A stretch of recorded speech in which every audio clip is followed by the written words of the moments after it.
আসসালামু আলাইকুম রহমতুল্লাহ। একটা প্রজেক্ট বাতিল মানে শুধু যে একটা প্রজেক্ট বাতিল তা কিন্তু নয়, তার সাথে কোটি কোটি টাকার সমস্যা জড়িত থাকে। যে কোটি কোটি টাকার বদৌলতে হারাতে হয় অনেক কিছুই। আপনারা জানেন যে ভারত রাশিয়া এদের সাথে যে রূপপুর আপনার নিউক্লিয়ার পাওয়ার প্ল্যান্ট হয়েছিল, সেটি 5ই আগস্ট 2024 পরে বন্ধ হয়ে গিয়েছে।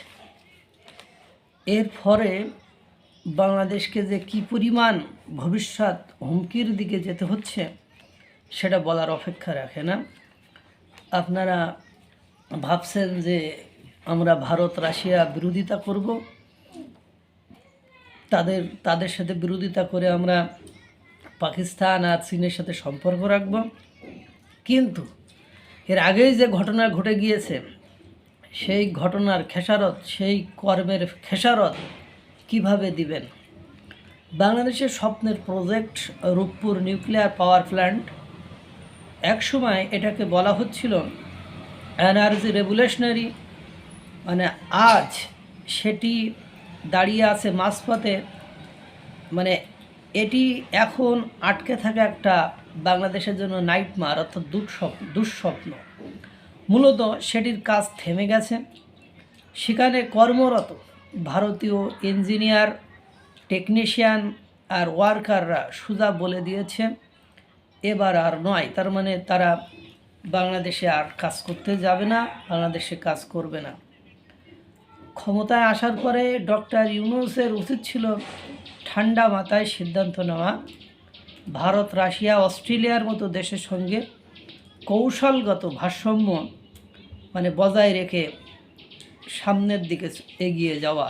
কিন্তু বাংলাদেশের সেই পথ বাংলাদেশের ডক্টর ইউনূস সেই পথ বেছে নিয়েছে সংঘাতের পথ, অহংকারের পথ, আত্ম-অহমিকা এবং ওই যে মানে চোখে চোখ রেখে চলা। কিন্তু সেই সক্ষমতা আছে কি না, সেই সক্ষমতায় কতটা পারদর্শী সেসব বিষয়ে না ভাবা। ভারতের সাথে বাংলাদেশের কেবল সীমান্ত নয়, তার সাথে বাণিজ্য, বিদ্যুৎ, ট্রানজিট, প্রযুক্তি আর বিশ্বাস জড়িয়েছিল।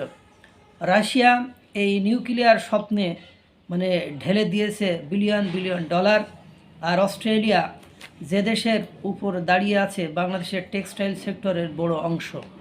নতুন সরকার এই 3 দেশকেই বিরক্ত করতে লাগলো কোনো হিসাব নিকাশ ছাড়াই। কট্টরপন্থীদের নিকট নথি স্বীকার করে উস্কানিমূলক বক্তব্য দেওয়া শুরু করে। চিকেন নেক শেষ করে দেবে, উগ্রপন্থীদেরকে আশ্রয় দেবে, ইলিশ মাছ দেবে না, ভিসা বন্ধ করে দেবে, তাদের সাথে ব্যবসা বাণিজ্য করবে না। পশ্চিমবঙ্গের বিভিন্ন মানচিত্র বাংলা, বিহার, উড়িষ্যা মানচিত্রে ঢুকিয়ে মানে আজগবি সব দাবি করতে শুরু করলো। অন্যদিকে ভারতের শত্রুদের সাথে আপনার মধুর সম্পর্ক তৈরি করার চেষ্টা করলো। পাকিস্তানের সাথে পারমাণবিক বিষয়, অস্ত্র চুক্তি, সীমান্ত বিমান ঘাঁটি চালু, এইসব মানে ড্রোন কারখানা প্রতিষ্ঠা। অথচ পাকিস্তান নিজেই অর্থনৈতিকভাবে হাঁপাচ্ছে।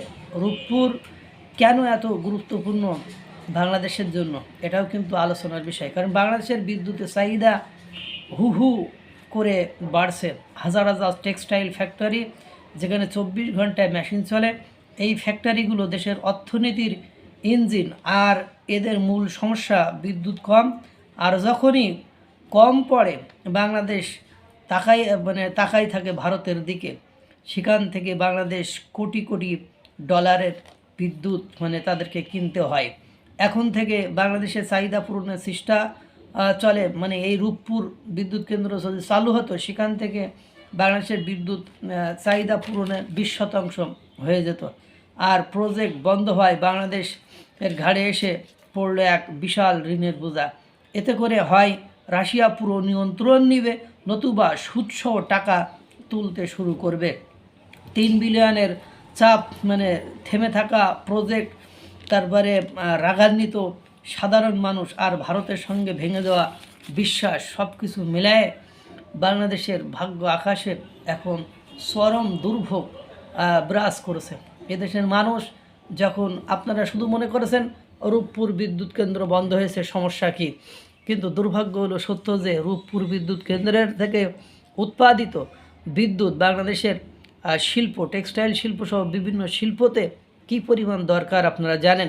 যখনই এই বিদ্যুৎ আপনি পাচ্ছেন না, তখনই আপনার কলকারখানাগুলো বন্ধ হয়ে যাচ্ছে। আর কলকারখানা বন্ধ হয়ে যাওয়া মানে হাজার হাজার লক্ষ লক্ষ শ্রমিকের আয়ের পথ বন্ধ হয়ে যাওয়া, অর্থাৎ তাদের খাওয়া দাওয়া, চাল ডাল লবণ আবাসস্থল সংকট পড়া, অর্থাৎ চরম দারিদ্র্য সীমার নিচে চলে যাওয়া। কারণ বাংলাদেশে এমন কোনো সম্ভাবনাময় বর্তমান সময়ের দেশ নয় যেখানে এই টেক্সটাইল সেক্টর সহ বিভিন্ন কলকারখানা বন্ধ হয়ে গেলে নতুন করে তারা আবার